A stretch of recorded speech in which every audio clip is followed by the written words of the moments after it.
Honestly unbalanced. I'm sure you look at your analytics a lot on social media Mhm. and for your YouTube, etc. I would love to know about the analytics for your calendar sales. Like, what demographic purchase your calendar? Like, it's a hot looking calendar, and I didn't actually know calendars were such a big thing as they appear to be still. So yeah, who buys a calendar? Well, I can just see it behind you there on the wall. So thank you very um yeah, shall I disclose the analytics of the calendar? Well, yeah.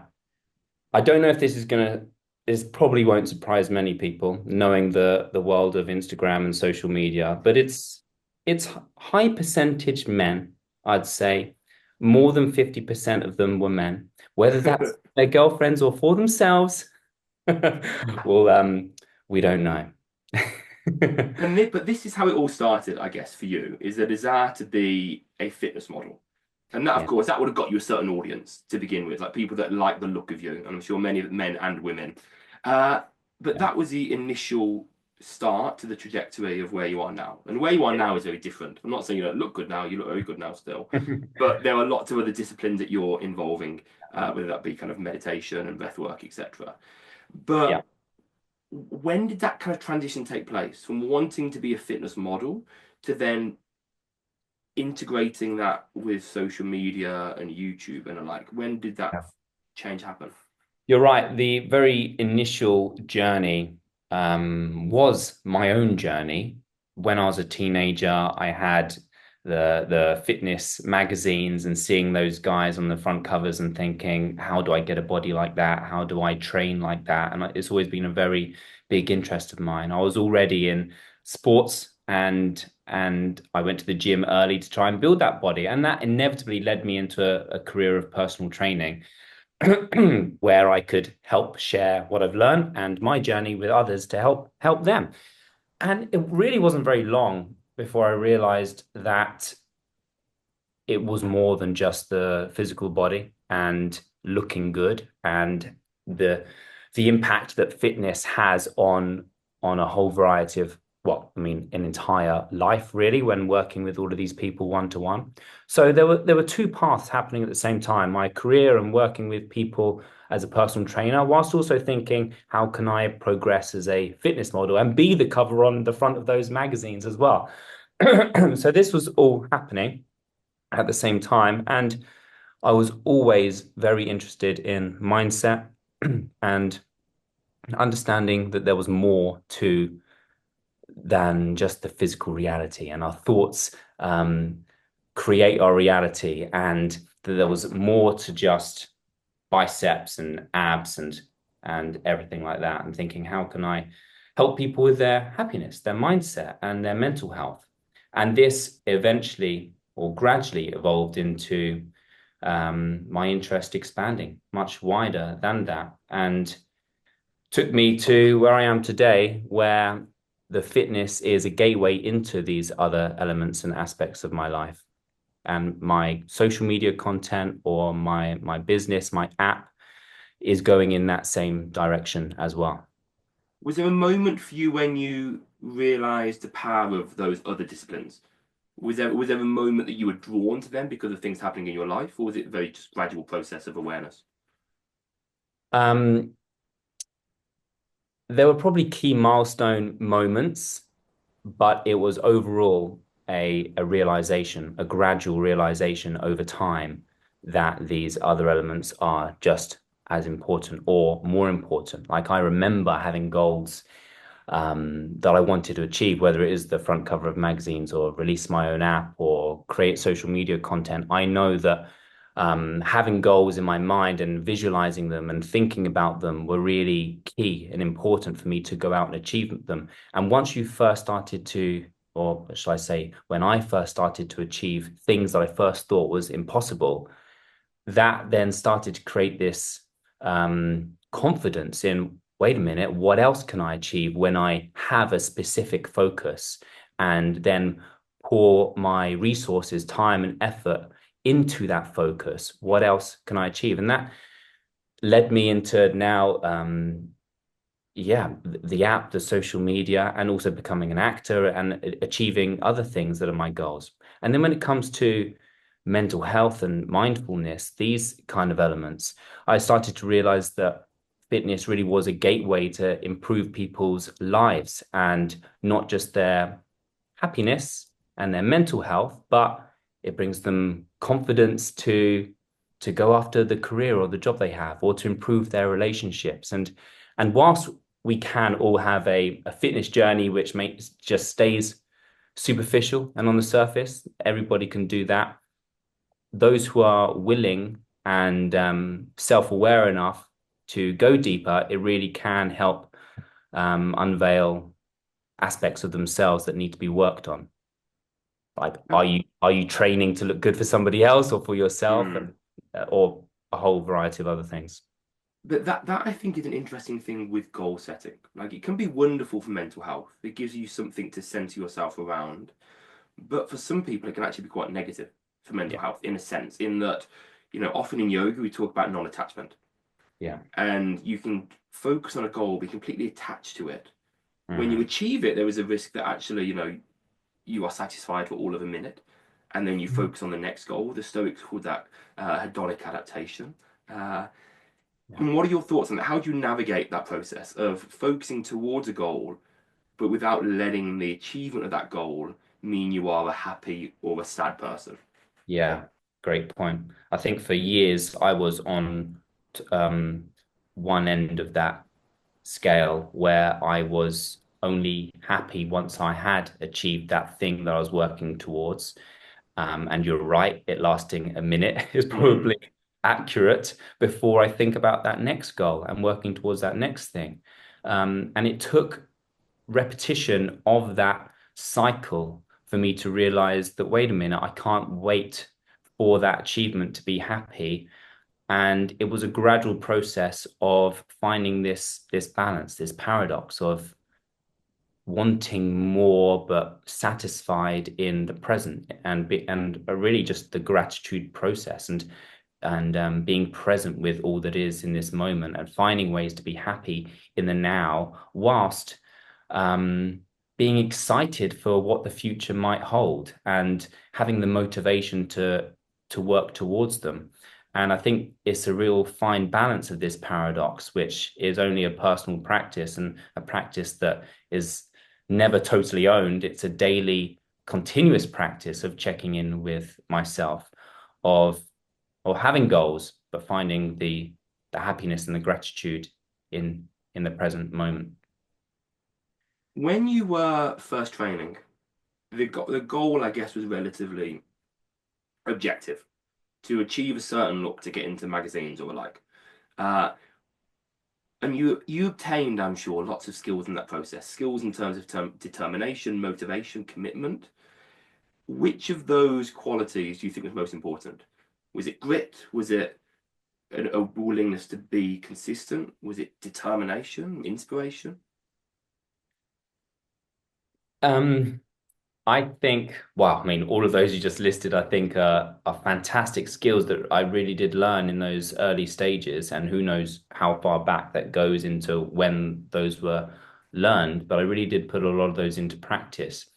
And I think probably consistency is a key one that is great for forever and my journey now. And I would say that hustle and grit was good then and got me to where I was, but I don't think it will get me from where I am now to where I want to be. And while some skills are amazing to learn, some skills are also great to unlearn when you're Hmm. going through a new cycle. And this is some of the work I'm doing on myself now is that hustle attitude because I have this conditioning and this belief deep wired within me that my results are because of the hustle, the work, the late nights for business, the hard workouts. And I only get results financially, physique wise, or otherwise from hard work. And I think I would like to inspire and empower people with a new narrative that things don't have to be hard, things don't have to be um, full of grit and hustle. And whilst dedication and hard work is honored and needed, I think we've gone through a phase in our society of a lot of hard work and a lot of stress. And I think we need to lean into a little bit more of the self-care and the relaxation Mm. and to the ease and the flow that should flow to us and can flow to us when we actually release the pressure from ourselves. So yes, there was a lot of hustle, and I'm working on myself to release the hustle now. I've got a new family, a 4 month old. Time is very different to me. Lifestyle is very different to me. Finding a way to find a balance in my life is important.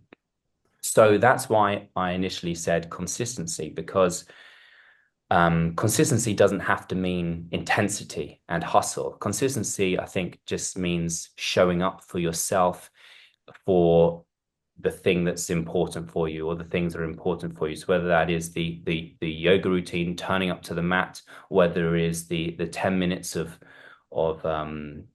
meditation or going out for a walk, it's being consistent with the thing you know is important to you, even when you don't feel like doing it, even when motivation dips, even when things are difficult, you know that something is important for you. And I don't think I would have got the results that I have now. And I don't think I'm gonna get to the achievements that I'm excited about working towards without consistency. And just a little bit each day, not the massive Mm. action now, just a little bit today and a little bit tomorrow. Especially at the start of the year, where people that have like never run before try and commit to running every day, Yeah, 5K, or like it's a yeah. little bit. It's running twice a week perhaps at the starting Yes. point. And That's this not is bad. one of the biggest messages that I'm working with my community so much at the beginning of the year. I mean, all year, but especially January, is this temptation to do exactly that, and how to manage the mindset and the goal setting and the lifestyle to be a sustainable thing for the future, not just whilst motivation lasts. You mentioned before that actually a lot of us need to lean into kind of softening a little bit, let go of that hustle culture, and perhaps actually different segments of society need something different. I think there's a lot of people perhaps in certain elements of the wellness sector that maybe believe the universe would just provide. End of story, and that they don't need to do anything at all. Or equally, maybe even just the younger people who are almost told by social media just a few different hacks and you can make millions. Or if you Mm. just go to Amazon and type in this, you'll see this product, and you go to Argos and buy that product and resell it, and you'll be a millionaire in a week. Uh, and whereas I think yes, maybe people that are 40 plus who've always been told to work hard, they're the ones that need a little bit more of the rest. Yeah, But the other side of society actually needs a little bit of a kick of the arse. And really. I want my child to learn, my two boys to learn grit and a bit of hustling at least early on. Yeah, this is a really good point. Totally personalizing that. Let's talk about fatherhood a little bit. Like fatherhood, so I got one who's 2.5, another one that is 3.5 months, and yours is 4 months. And obviously, with fatherhood, there comes many changes. And I'd love to ask you, what changes have you noticed on kind of like a weekly basis, like how you approach a week or even a day, but then also on a kind of a macro basis of how you approach life? Like Hmm. how have your views on those two things changed? Yeah. My week to week changes. I mean, I think I've been blessed, but also slightly cursed with working for myself. I now have no physical place obligations. It was in PT or studio. I'm just running my business and creating content, and that is over the past few years created a very uh, crazy schedule, one that isn't planned or very strategic and scheduled. And I've managed to get away with that for a certain amount of time. You throw a newborn baby into that, and I realized that I've got no time for anything anymore, and structure and schedule is very important. And I should have done this earlier, but I'm really prioritizing and finding a way to schedule and prioritize what's important for me in my business, for myself, so that I can go all in into fatherhood in the fatherhood times. Whilst fatherhood is 24/7, of course, there's periods of time where yeah, I want to be present for the full bath and dinner and evening routine. Whereas before that would have been like catch up on the day's work and continue hustling and grinding through those hours. So, whilst I am learning to structure and schedule, I'm also finding, again, another paradox is finding the flow and the ease, knowing that every single week is really different whilst the baby is so young that I would like to have the flexibility to do something new and different whilst he's requiring new stimulation and new experiences. So yeah, a bit of all over the place answer, but that's kind of still just very new happening inside my mind. Before we move on to the macro level, like what is your approach to scheduling? How are you doing it? Um, well, the 7 days of the week having kind of a particular focus. So moving all of my meetings to a certain day, filming content to another day. So that's on like a daily or a weekly look. And then in the actual days, the hours of the day, just communicating better with my partner, scheduling whatever is booked in for the day. Because before it was probably kind of a personal or almost like a selfish approach. I've got nothing to think about. I can go and do what I want when I want. And now it needs to be a lot more communicated, respectful, and like a team. So I'm learning this and building this in. Um, the macro, um, wow, I mean. Yeah, I don't know. Like my, I've had thoughts recently thinking, what if everything that I'm doing and everything that I'm building isn't for me? It's actually for him, and um, it's brought a whole new perspective in what I'm doing and the security that I want to bring my family, the lifestyle that I want to create for them. So yeah, it's just shifted things, expanded my view of the whole thing a lot more. I've always been a long-term thinker, like having the perspective of 10, 20, 30 years hasn't been my problem because I've always had those goals and that vision, but the vision has expanded. And I think that that juggling will become a little bit more interesting as the baby gets older. Like at the moment, you want to spend a lot of time with the baby. And then I found when our eldest was kind of 2 years old, started to speak a lot more and has a real full-on character. My issue is I want to be with him all the time. I don't want to do anything. This is this kind of weird interplay of I want to be the best dad I can be and be with him, be present with him and see him grow up, but also I want to provide for his future. Yeah. And I know that if I to provide for his future, I need to be away from him a lot of the time to make Oh, sure that the finances are coming in. And yeah. that's where I find myself now, Yeah. juggling those two things. That's good to hear. And I'll tell you the truth, actually. Today is a Tuesday, and we were just booking him onto his swimming lessons, and my partner was doing all of that. She either forgot or didn't look in my diary to see that we had this podcast, and booked in the first of like 8 sessions for him to swim today. And I shared my slight upset. I was like, oh, his first. I mean, I've been in the pool with him once, but no head dunking, none of that. I was like, oh, I really wanted to be there. Like, I didn't stop her. I just said, go, it's the first session, but I'm a bit upset. And she ended up canceling today and the first Oh, session bless next week her. for this exact topic of not wanting to miss so much what's happening. But with your wisdom, like you just said, as 2 years comes on, there's going to be inevitable feeling within me of wanting to be there for everything, and maybe that's not always possible. Yeah, and it isn't. And especially when the changes accelerate. Like, I'd often find if I went away for 4 days, perhaps if I was teaching in another country, and I hated doing that. Like, I hated going away for 4 days, and I still do. No, I have got no desire, for instance, to go on a retreat in Thailand. Mm. It's 7, 8, 9 hours away for a week. No desire to be away from them for that long. But even going to Austria for 4 days, I would come back and it was like a different child. And that would happen with some regularity that you go away for 2 days and the child is different.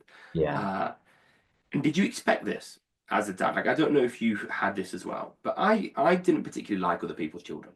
I didn't dislike them, but I didn't see other people's children and say, "Oh my God, can I just take that child home with me?" Oh, it's so cute. I was occasionally enamored, but mainly indifferent. But Yeah, and I did, and then of course, when you have your own child, at least for me, I would do anything for them. I want to be with them the whole time. yeah. Did you have something similar? What was your thoughts going into fatherhood? Yeah, totally similar. I mean, I've always loved kids. I've always been great with kids. I've got three nieces, which I've very much enjoyed all my time with. But I've known full well that the classic thing of you can give them back at the end of the child minding or at the end of the afternoon or something. Um, and yeah, we have in the past discussed will we have this same feeling with our own child? What if like we we don't want to spend all that time with them. But I totally agree with you. It's different. I do want to spend every moment with him, and when I do go to the gym for an hour, I can't wait. I'm excited to leave. Like, oh God, yeah, let's have a bit of my own time, my own space. And then I miss him, and I can't wait to come home and be with him again. So I totally agree. And because, like you said, the changes are so rapid. Every day I'm like, oh, that's a little bit new. That's different. You're reaching, you're touching, or any of these other new things that are happening. Now you mentioned oh God, I did a little mind blank then. Uh, you mentioned before that you don't have any direct physical commitments on a regular weekly basis. Hmm. Uh, and I think many people that are wellness professionals get quite caught by that. They struggle to imagine a life where they're not running around teaching classes all day or in a gym from kind of 9 till 10 o'clock at night doing clients. And the jump from doing that every day to not doing it at all, or even only doing it 3 days a week, seems quite spectacular. And even I myself, I'm relatively established in the yoga world, I still teach 3 days worth of classes plus regular online bits and pieces. How did you make that jump? And was it a jump? Was it very gradual? And then a follow up is when you started to actually let go of that final physical regular commitment. How did you Hmm. let that last one go? Yeah. It was gradual. And I do tell people this a lot when I'm consulting or chatting with some coaches that want to do more online work or less in person. And the great thing about the wellness space, generally speaking, but especially for personal trainers, is or anyone that has like a client base, is you can tailor the amount of work that you do and just gradually release clients and do less work. So I was working at a gym and I just gradually reduced the amount of clients that I had and sessions that I did whilst I built up my online business and brand and social media. And it was about a 2 year gradual transition. So that makes it seem achievable. And that doesn't mean there wasn't risks involved. I was working at a gym and I was getting a lot of pressure from the gyms. Like, what? Like, you're our top PT. You're bringing in all the sales and you're very busy. Why are you not doing all your sessions? And that created friction between me and the gym. And I inevitably kind of had to leave. So that was kind of being pushed into the corner, which I needed. So somebody with less risk in that situation might have leaned into doing more PT and less of their own thing. So self-belief and risk taking is required, um, and a vision, but a slow, gradual thing. So when I left the gym, I had a few private clients that I could be like, okay, this is my base. I had these private clients, which was three, like 5 or 6 hours a week, which very small commitment, but enough to be like, okay, here's my base, and now I've got to continue making the business happen. And that was enough to put pressure on myself to make my business work. And I could have carried that small commitment on. It was a family. I was going to a family house, a husband, wife, and children. I was training them all. So it was a great situation that I had, and I could have carried that on. But it got to a point where I knew I could take that last leap, and I didn't need them, and I felt terrible as like the PT of the household kind of thing. But I knew that I had to make that jump so that I could just free up that extra bit of space in my life to not wake up at 5 a.m. in the morning and create content, build the business, spend more time, focus on that. So I knew that I needed to narrow my focus slightly. So yeah, it was a very gradual journey. Now, the content creation process. Instagram, YouTube has changed obviously so much and continues to change on kind of like a weekly basis, especially at the moment. Have you at any point like felt like you just can't be bothered anymore, or if that feels overwhelming? Because you've been doing it, like I think I've seen videos from like 2017 of bits of your content. You've been doing it a long time now, and stalking through your Instagram today, I can see how your content has changed. And like you went through a season of how-to videos, like how to do this, how to do that, etc., etc. Like, where do you get your inspiration, motivation from, and does it lapse? And at any, what do you do when it lapses? Hmm. Um, how tempted have you been to just delete Instagram before? I think I wouldn't have social media if I didn't use it for work. I don't Yeah. think. And my view of it is, I I used to love it back in the day where I could do maybe 15 photo shoots a year, and I could go and sit on a toilet, and I'm quite a good writer, and I would On just pick a random photo on Dropbox, write something that was decent, and the whole process took 10 minutes, and I'd get 2,000 likes. Done. And that would be it. Whereas now, of course, you are creating video content with maybe multiple camera angles, trying to make it engaging, trying to use hooks, trying to balance integrity with with everything else. Like, yeah. and sometimes I'm sucked into doing viral stuff that I wouldn't be proud of, I don't think, if I look back at that in 5 years. But I know that would help with growth. So at times I've thought, I just can't do this. Can I just pay someone to create everything for me?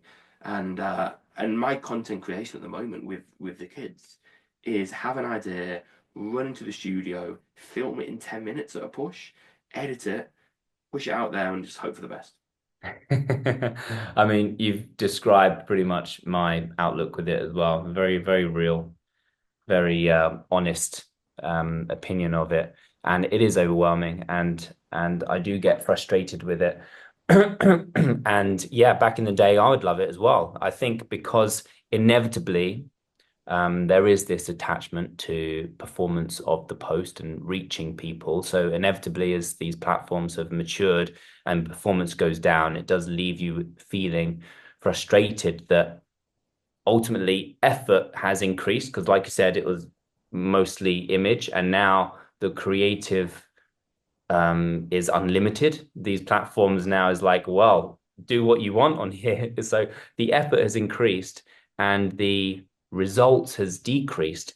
It leaves a difficult feeling within me. So how do I get over that? It's a very much a work in progress for me, for sure. And what I'm dealing with now really is, like I said, about the hustle grind energy that I had that got me so far. I'm now dealing with this attachment to social media, whilst it is kind of directly associated to the success of my business and brand. So I know that that's there. And like you said as well, I probably wouldn't be on it if it wasn't for for what I do. So whilst all of that's there, um, I've got a mind blank as well. We're dads. We're allowed to. We're That's allowed to. how much sleep did you have last night with with a 3.5 month old? Do you know what? Our one is amazing. He is. That's good. I don't sleep in the bed anymore with my wife for now. So I That's sleep in the attic. She yeah. sleeps with the baby, and he'll just sleep all night. He'll just maybe go, and she'll breastfeed him, and then that's it.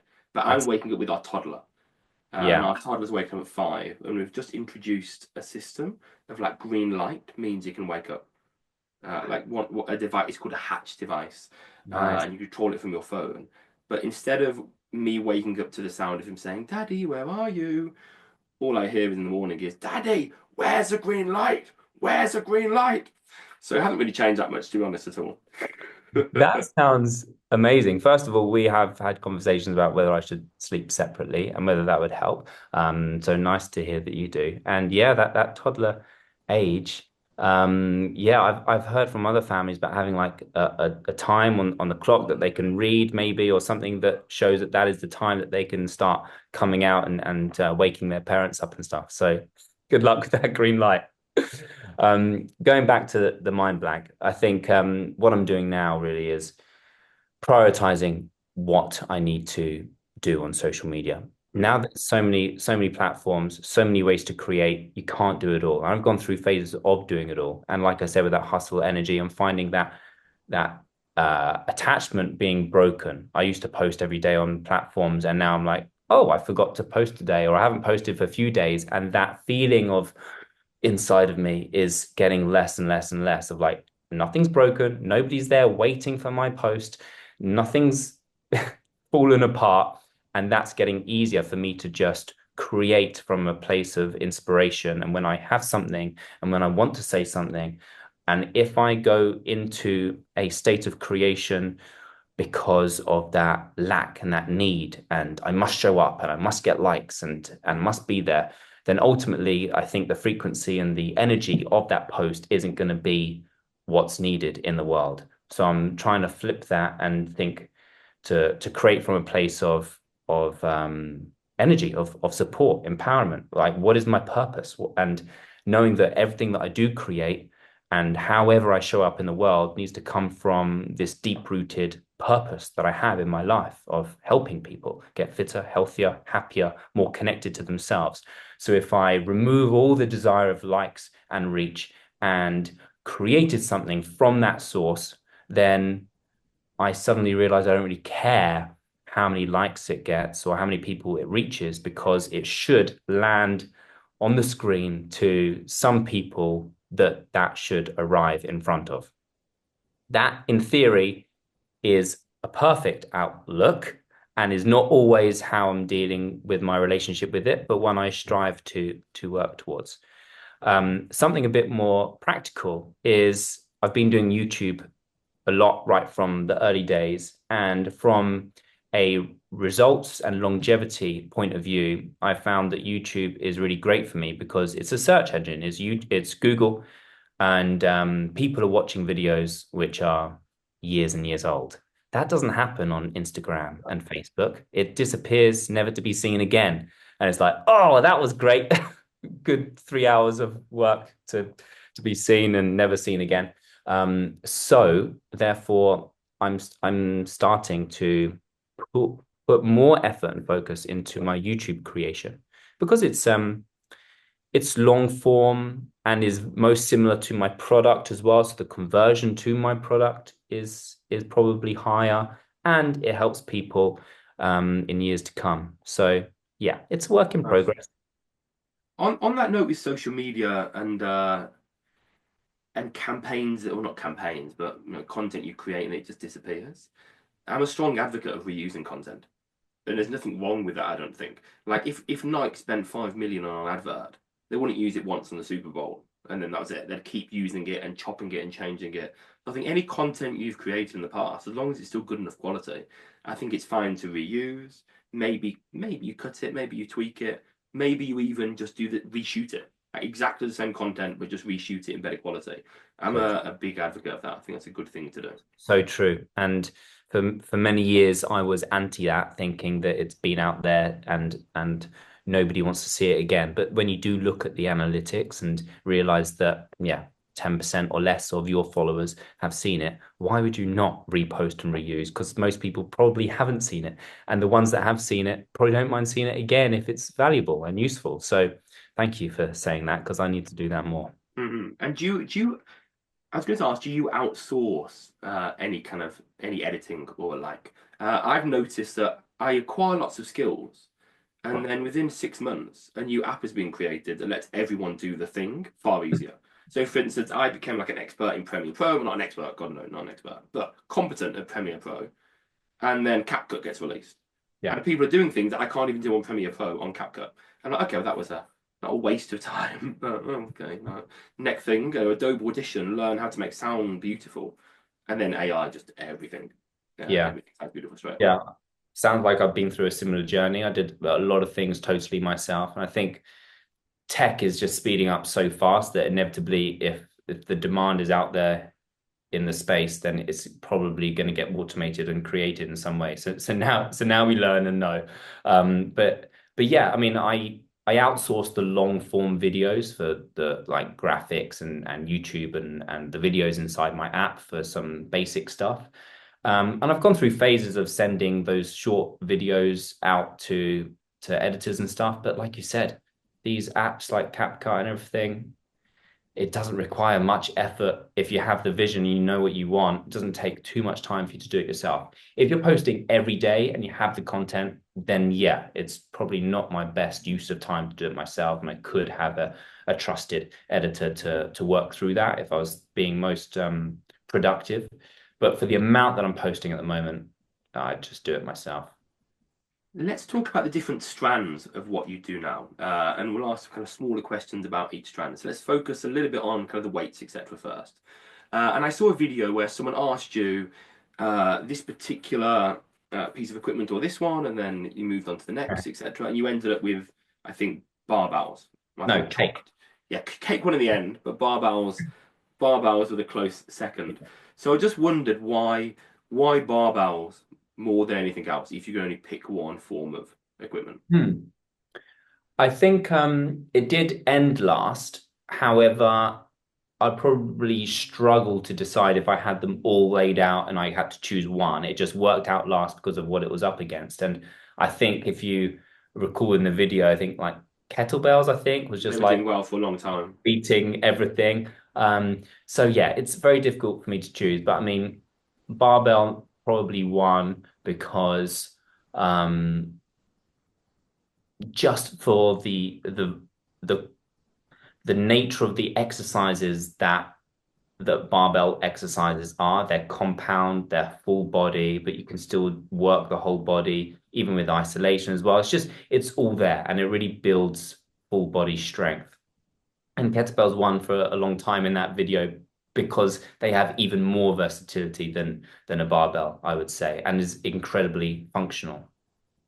On the kettlebell note, 'cause when I first started training at about 14, kettlebells were quite big in my life. Like concrete filled kettlebells, like plastic Yeah. concrete filled, were quite big in my life at the time. And I was a big advocate of them. Then I kind of stopped for a little while. I've always had one or two at home. And I've been debating getting into just kettlebell training alongside boxing. I'm lucky enough I have a home gym, but I found myself constantly putting workout routines and schedules on a pedestal, trying to find the perfect one, then never really committing to one.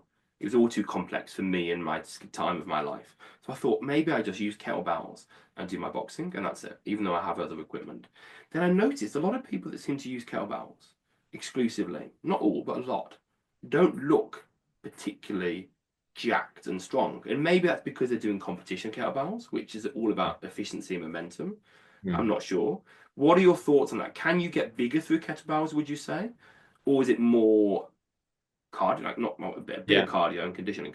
Yeah, I think it can get bigger, but I think there's probably a limit compared to standard weightlifting, bodybuilding, barbells, dumbbells.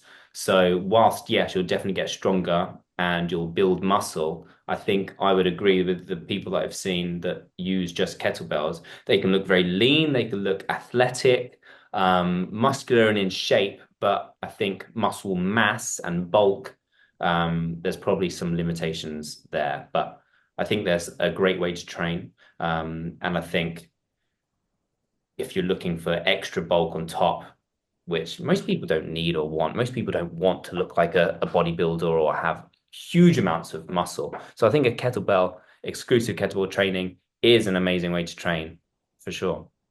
Breath work now. Yeah. You're integrating that a little bit more. Hmm. What would be your go-to breathwork exercise? Not for performance, but for mental state. For mental state, just a simple grounding, centering breath. Like before this podcast, I was rushing through the supermarket, getting this light ready, making sure the family was where they needed to be. It was 3 minutes until turn on Zoom, and my heart rate was up and my head was everywhere. I just took 2 minutes of slowing down the breath, centering my attention into my heart space, into my root, grounding my feet on the floor, slowing down the breath in through the nose, out through the mouth for a few of those, and just extending the exhale and slowing it down.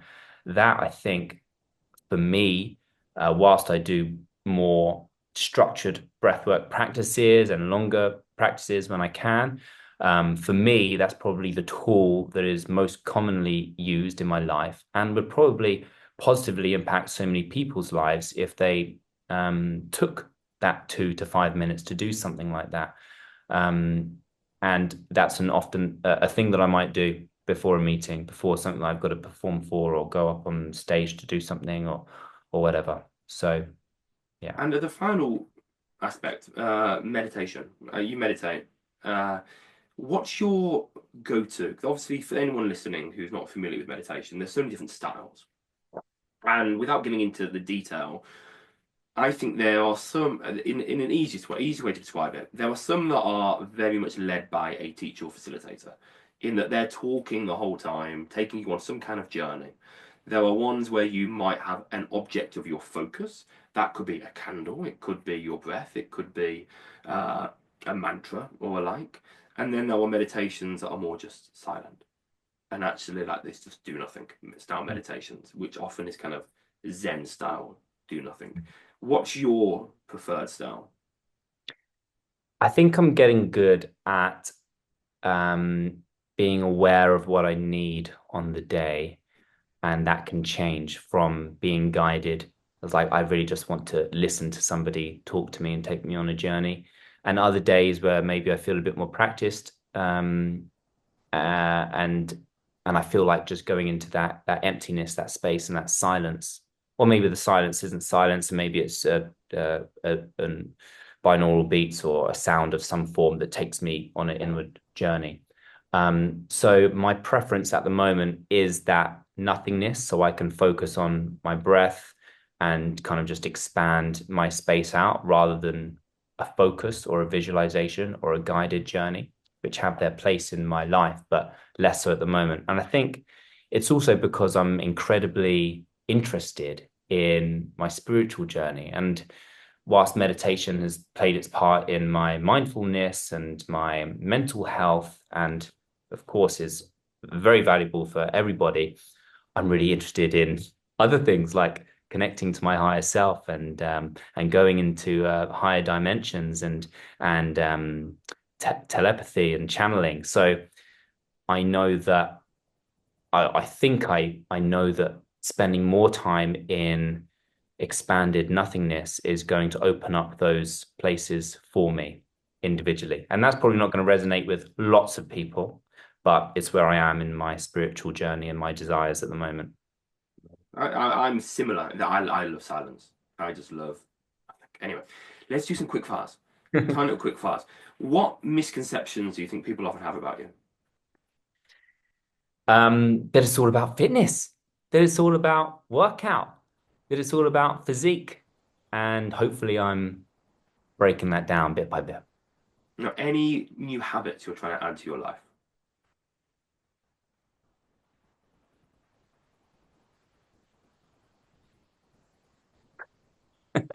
Long pause. It's going to kill a podcast with a quick fire round. Less device usage, less social media. Nice. I'm just shouting. I've got no affiliation with this brand, but I recently purchased these things called Brick. And what they are is physical 3D printed units you can put around your house or in your car, and you take your phone to the brick on their app, and it locks chosen apps on your phone. And then for you to then access those apps again, you need to physically go to the brick. Mm, There's no way of bypassing it. You have to actually make a journey to the brick.